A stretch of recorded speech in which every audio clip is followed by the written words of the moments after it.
नमस्कार विद्यार्थी मित्रो, आपल्या सगळ्यांचं एच डी एक्झाममध्ये खूप खूप स्वागत आहे।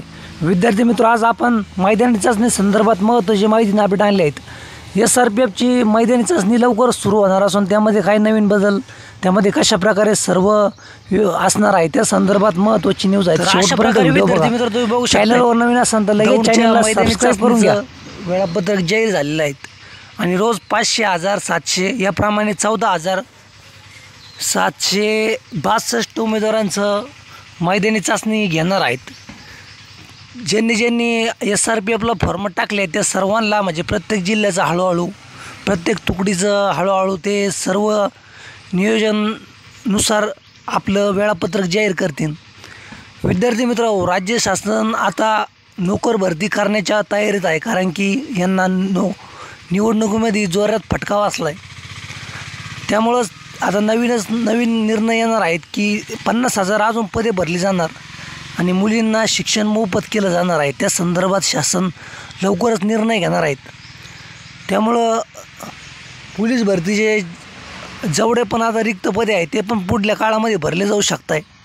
तसंच ही जी पोलीस भरती आहे 17,000ची, ही सुद्धा लवकरच पूर्णपणे केली जाईल, कारण की पुढे बऱ्याच पोलीस प्रशासनासमोर अडचणी म्हणजे त्यांना ड्युटी लागणार आहे, ज्यामध्ये आचारसंहिता असेल विधानसभेची किंवा इतरही पदवीधर मतदारसंघ वगैरे यांच्यासुद्धा निवडणुका होणार आहे। त्यामुळं राज्य सरकारची जी निवडणुकी जबाबदारी आहे ती पोलीस प्रशासनावर महत्त्वाची असते आणि त्यामध्ये सर्व पोलीस प्रशासन व्यस्त असल्यामुळं पुढे निवडणुकीच्या काळामध्ये भरती प्रक्रिया होणार नाही। त्यामुळं यांचा प्रयत्न हाच राहील की निवडणुकीच्या आतमध्ये जो 2-3 महिन्याचा गॅप आहे यामध्ये लवकरात लवकर सर्व प्रक्रिया आटोपून विद्यार्थ्यांना म्हणजे पुढील प्रक्रियेसाठी सज्ज ठेवावे।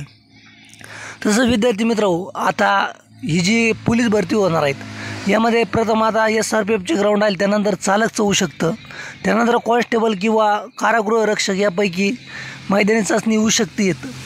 राज्य सरकारला आपली कळकळीची विनंती आहे की राज्य सरकारने विद्यार्थ्यांना वयवाढ संदर्भात काहीतरी निर्णय घेणं गरजेचं होतं। वयवाढी संदर्भात शासनाने काहीतरी विद्यार्थ्यांसाठी फायदेशीर निर्णय घेणं गरजेचं होतं, परंतु तसं काही झालं नाही। परंतु राज्य सरकारने लवकरात लवकर वयवाढ संदर्भात काहीतरी निर्णय घेतला पाहिजेत। तसंच विद्यार्थी मित्रांनो, राज्य सरकारने ही जी भरती प्रक्रिया आहे ही लवकरात लवकर उरकावी आणि विद्यार्थ्यांना एक न्याय दिलासा द्यावा, कारण की आता पुढे पावसाळ्यामध्ये नेमकं जून-जुलैमध्ये कधी होऊ शकतं, तर यांनी तारखा दिल्याप्रमाणे जून महिन्यातच म्हणजे या महिन्यातच विद्यार्थी मित्रांनो मैदानी चाचणी पूर्ण होणार आहेत आणि यांना लवकरात लवकर मैदानी चाचणी पूर्ण करायची आहेत। तर अशाच माहितीसाठी चॅनल अपडेट मिळा। पुढील जे अपडेट येईल त्यावर आपण व्हिडिओ बनवू। शेवटपर्यंत व्हिडिओ